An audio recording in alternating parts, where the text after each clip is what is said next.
been assigned to them. So far, in terms of really nourishment, I would like to tell you, as I said earlier on, there is this principle of 1+4, which means the host country is only obliged to provide food, lodging, and transportation for one principal plus 4 others. But as I always say, in line with this, every delegate that comes into this manage, at least we're providing comfort, nutrition, and transportation for all of them. As we indicated to you, this is a 6-day program at a senior officers meeting, and this is, so I cannot also confirm, today and tomorrow are dedicated to the I's disagree to agree, and they come up with a consensus document, which is recommended to the Council of Ministers. They also look at it, and they then recommend to the for final ratification. So that's the process. So as I said, everything seems to be going on very well. Our delegates are all upbeat. They are conducting their meetings in comfort, and we look forward to a continuation in that kind of atmosphere. So thank you very much. Thank you very much, CEO. Appreciate those comments. And to add on to what he says about regarding the logistics, I think everybody that's been inside the center can see what is in place for the summit and believe that Gambia is ready to host this summit. As he said, the meetings have begun already, and delegates that have been coming in, we've been hearing remarks from them that they were actually happily surprised to see the state of the center as it is and the resources that we've been deploying, their accommodations, transportation. But alhamdulillah, here we are, and everything is in place. Logistics-wise, the heads of the different governments will start coming in tomorrow, Friday. Foreign ministers are already in town, and what is important is that there's 100% representation. It means that all OIC member states are represented in the Banjul Summit. Now, the preparatory phase is going on. The senior government officials met in the past 2 days, coming up with resolutions, preparing the communique and the final declaration on issues ranging from the Palestine-Israel conflict, issues on women, youth, and other issues affecting the Muslim world. So we cannot go into those details because those things have to go to the Ministerial Council. Tomorrow is Thursday, yeah? Now today and tomorrow, and the heads of states and governments will, on Saturday, they'll make the final communique and the final declaration. Logistics-wise, I think everything is in place, from protocol to security to accommodation to vehicles. Everything is in place to pick up the other delegates at the airport. Media-wise, coverage is good. We are set. So far, so good. The event is a success. So far, so good. Let's keep fingers crossed that it will continue like this. But we have no doubt that it will continue like this. And come Sunday, May 5th, when the event is over, we can boldly declare that it is a success. What is important is that everything so far is in place. 57 member states are represented. Logistics 100%, security 100%, protocol 100%. Administrative bit has been going on for the past year without any issues. So as I speak, there are no glitches, there are no problems. And yes, so I'll let Nfali to now give us an update of what is happening. Thank you. Thank you, Honourable Minister. We appreciate that. Let's go straight to Mr. Figueroa, who will give you the update regarding the issues surrounding the summit. Thank you very much, Mr. Chairperson, Honourable Minister, CEO, with your permission. Good afternoon to all of you. My name is Nfali Federa.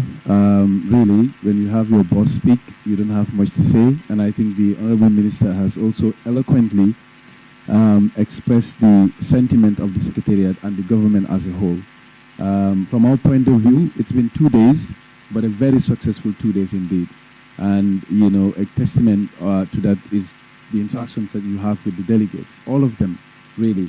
From their own mouth, the Gambia has exceeded their expectation in terms of the logistics, in terms of the meeting facilities, the organization, the planning, etc., etc. So for us, we've seen this opportunity. Some see it as a challenge, where some see challenges, we see as an opportunity to serve the Gambia to the world. That is our commitment, that is our vision, and that is what we've been working towards. So far, in terms of the confirmations, just like the Minister said, 100% confirmation from member countries. Precisely, we have well over 40 VVIPs and VIPs coming to the summit. And this includes presidents, it includes prime ministers, it includes vice presidents, deputy prime ministers across the board. So we are really, really thrilled and excited as a country, and we are looking forward to the opportunity to showcase the best of Gambia. We want to present the best of Gambia, Gambian hospitality that we are known for globally. So as a country, they are our guests. So our message to all and sundry is to come out and give a befitting, welcome and reception in line with our trademark tradition as the smiling coast of Africa. Let's come out. It's a moment of pride for the Gambia. Nobody should be left behind, even if it means, just waving your flag at them. They are our guests. We should make them feel at home and then have a great time in the Gambia. So with that said, I think, Mr. Chairman, it's about time that we invite questions from the press. And then, we don't endeavor to keep you here, so I know you guys are busy as well. So maybe I will hand over to you, and then you can moderate the next phase of the press conference. Thank you very much. Thank you, Mr. Federa. Thank you, Mr. Federa. Appreciate your comments. And just before we get to the questions, just remember, this project has been at least 5 years in the making to get to this point. So a lot of what we're seeing now is the final ramp up to making it happen. But behind the scenes, there's been a lot of work, a lot of talking going on. And His Excellency the President has been extremely supportive of the whole process throughout this. I'm sure Ambassador Dibba and his team will tell you that. So for us, it's a moment of pride, and Gambians should be really proud that here we are. Who could think a small country like Gambia could have an OIC summit, a summit which is second only to the UNGA, and it's happening in the Gambia, and we're making it happen. So, alhamdulillah, let us all have that sense of pride, and let us all carry that positivity with us. On that note, we'd like to invite some questions from the press. Please, we have a microphone over there, so if you can put up your hand, and then when you speak, please give us your name and the media house you're from. Thank you. Questions? Please stand up so we can see you. Maybe you can talk. Maybe we can hear you anyway. No, go ahead. Go ahead, Sangule.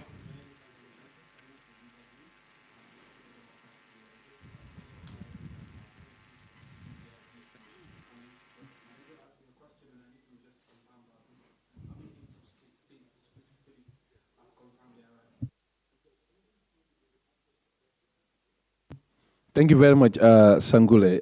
We have a very significant number, just like I said, just as you know. The movements of heads of state, is subject to changes. We are seeing additions, but we are also seeing numbers coming down. So for now, we have about, just like the minister said rightfully, we still have about 48 hours, 72 hours to go. And we cannot confirm exactly the number, but just like I said, more than 40 VVIPs and VIPs, prime ministers, presidents, deputy prime ministers, vice presidents have confirmed. But as we inch closer, certainly, and we will be able to make these concrete assurances, and in some cases where we determine the need to do so, even mention the countries. But as you also know, due to the prevailing global peace and security condition around the world, we cannot also kind of divulge some of this specific information as to the movements of heads of state and VIPs. So, but that being the case, I can assure you, you can tell your editor safely that definitely we are indeed expecting, quite a number of VVIPs. Thank you. And yeah, oh, go ahead.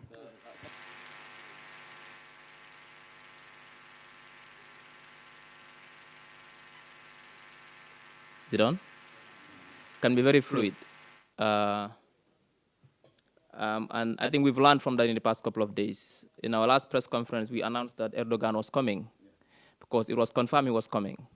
And then later it changed because of domestic issues that are so important, he must attend to them, and he could not come.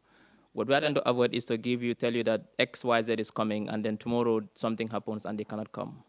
So we are trying to be very careful with revealing who is coming. It has also security implications. Some of them don't want to announce that they are coming now so we are waiting until we've confirmed that they've really taken off from their respective destinations before we can be sure that they are coming. So for now, what we can give is a global figure, that we are expecting, but like he said, this can change, it can increase, it can decrease. Thank you, Honorable. And also, let us remember, the success of a summit is not dependent on how many heads of state arrive. It's the representation. And as Mr. Federa said, we're going to have 100% representation. So if it's not a head of state, if it's a foreign minister or deputy prime, that is a head of state basically representing that country. So that is the success of the thing. Next question, please. That's it? Anybody?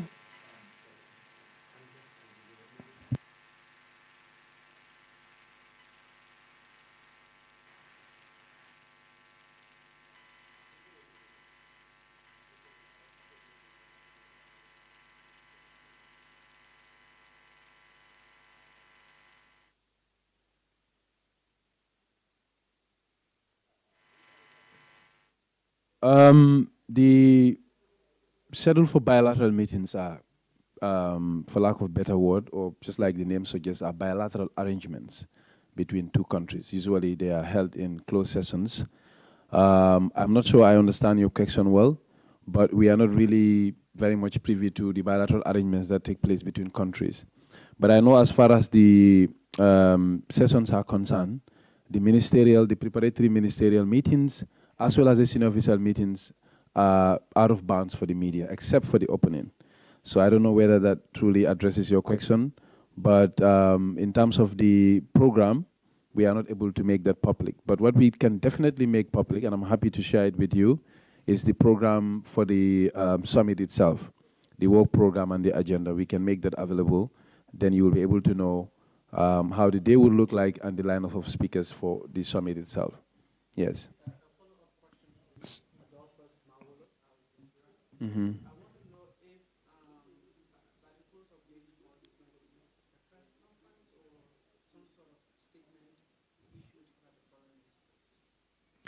The foreign ministers.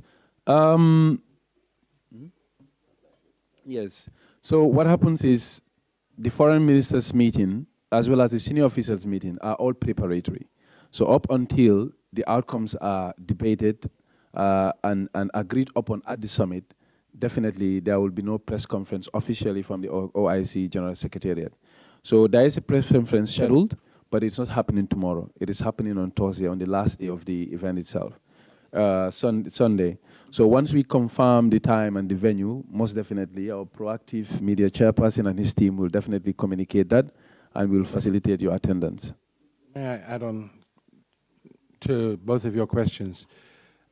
Bilaterals, like I've just received a request from one country that when their head of state comes, for us to film that, and then that will be shared. Yesterday, there was a bilateral that happened between Qatar and the Gambia, and we filmed that, and that footage shared. We have official videographers.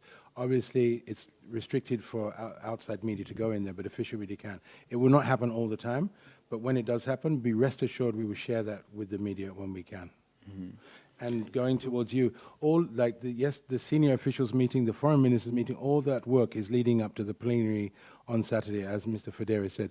So it's very unlikely no information will come out of that until it becomes public on Sunday, inshallah. If I may, just to supplement what the last two speakers said, yes, there are bilaterals happening, but in our logistics and administrative announcements, we've told member states that they can indicate by applying. Well, we know when you have such meetings, there's always the opportunity and potential that countries, find it, very convenient. Instead of paying fares, traveling all the way, if you meet your colleagues, it's good to have certain bilateral discussions. And these are going to happen. As he quoted Qatar, I did one yesterday. We have some already who have indicated, and we'll be making provision for that. So, but these are not the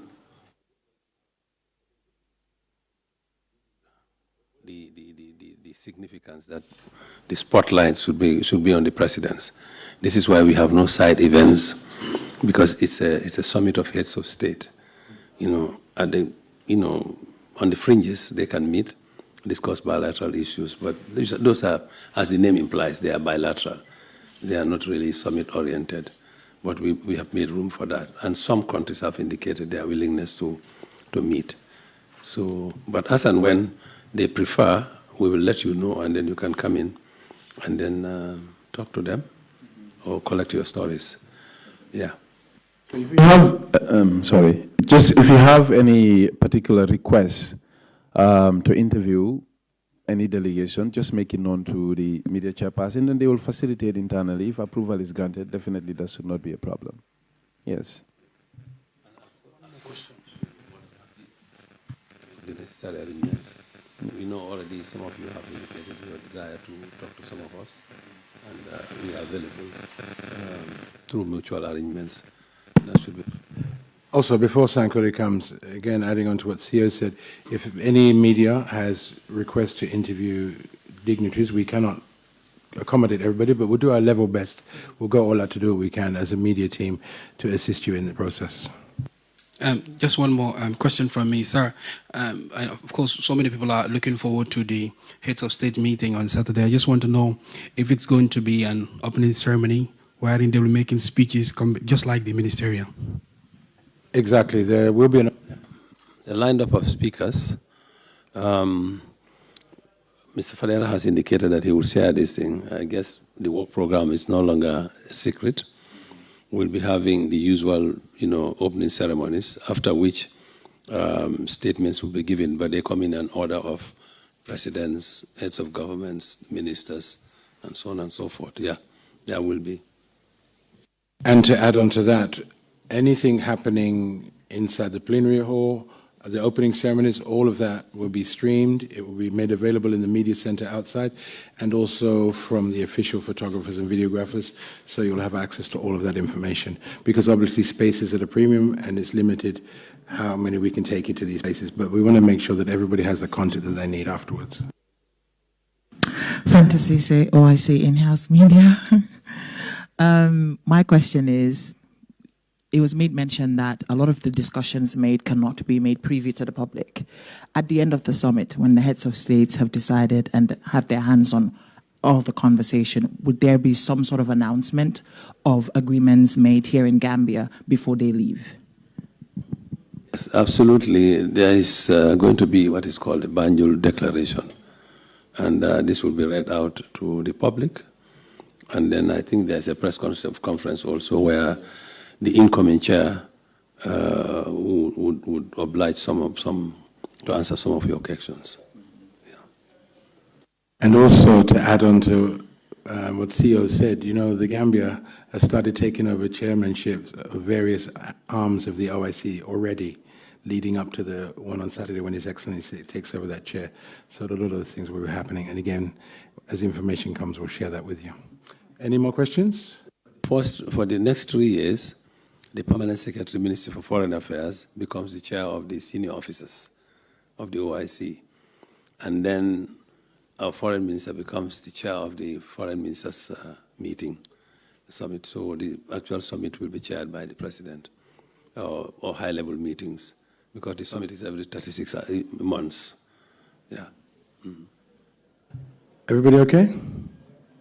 We thank you very much for coming. Oh, okay, one more, no problem. By the way, I am Moto El Baji from the Star TV. My question is, how prepared is the Gambia in taking up the mantle of leadership of the OIC? In a direct answer to your question, summits like these have what is called a theme. And already you know our theme. Themes are created, they are an intrinsic kind of expression of the roadmap. So if you look at our theme, Gambia has clearly indicated the way we want the OIC to take in the next 3 years. And the next level, of course, would be, as a country, we will come together and then create strategic goals. Arising from the goals, we will have our immediate objectives, and we'll have an implementation plan and a way of checking the deliverables, whether the goals that we have set ourselves are on course or not. So I can assure you, we had a deliberate kind of, we took a deliberate position to create that theme. And we want Gambia to make a difference in terms of charting the way forward for the OIC. Gambia is not solo in this process. We are acting on behalf of the Africa region. And during our consultations prior to this, member states have expressed the opinion, they've confided in us and shared with us some of the objectives that they would like to see, happen. But of course, there's the issue of subsidiarity in this. As we always say, we are not organizing, we are hosting. But as host, you are in the driving seat.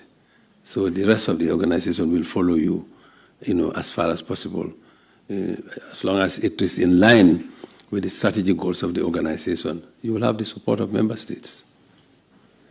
Thank you, CEO. Okay, this is going to be the last one, please. Yeah. Good afternoon, everybody. My name is Muna Jallo, the publisher of the Africa Agenda magazine. Basically, we've done a publication on the Gambia OIC Summit and the Gambia potentials, hidden potentials in investment potential and tourism.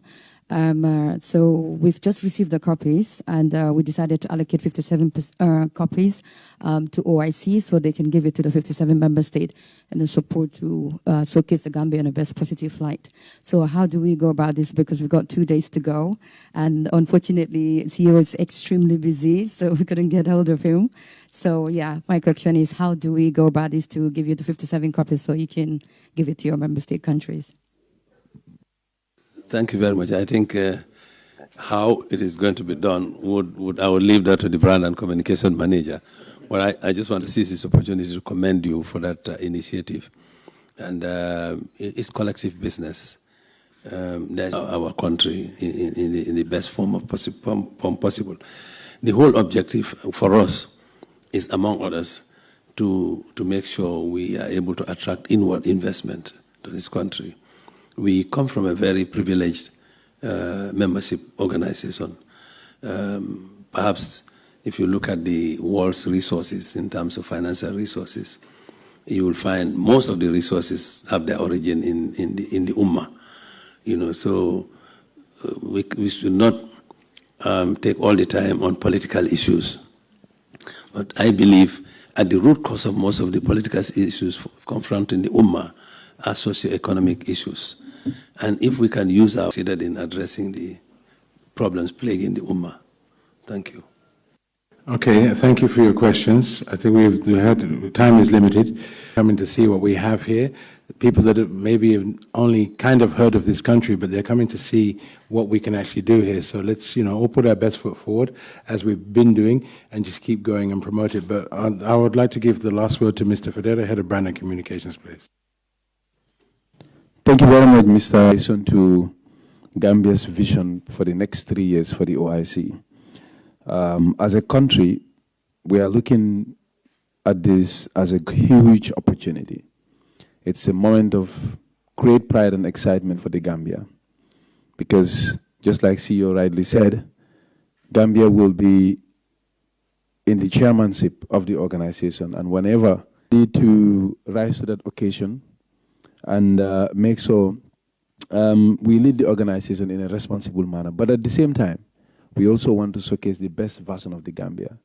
So everybody should gear up and know that the next 3 years will witness a lot of OIC movements in the Gambia in the form of exhibitions. The OIC is huge, and it deals in a lot of things, in science and technology, in trade and investment, banking and finance, development financing, etc.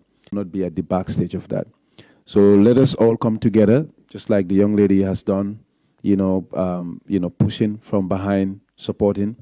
Anybody that is out there that is interested in the things that the OIC is, in fact, I'm sure CEO would, at a more opportune time, come to indicate that we will, in fact, have a national conference on how to approach the Gambia's next 3 years, to involve everybody and make sure no one is left behind, from the private sector, the public sector, the CSOs, everybody. So as a country with opportunity, a great moment of hope for the country, and we'll make sure together we do it just like we have done this great summit. So back to you, Mr. Chairperson. Thank you very much, and it's great to end this press conference with such stirring and visionary remarks. Well, we ask a question. Okay, go ahead, please. Nobody left out. Thank you so much. This will be great. So, my name is Aliou Diallo from the Fatu Network. Basically, my question is complaints parked in Dakar, the Gambia. Thank you.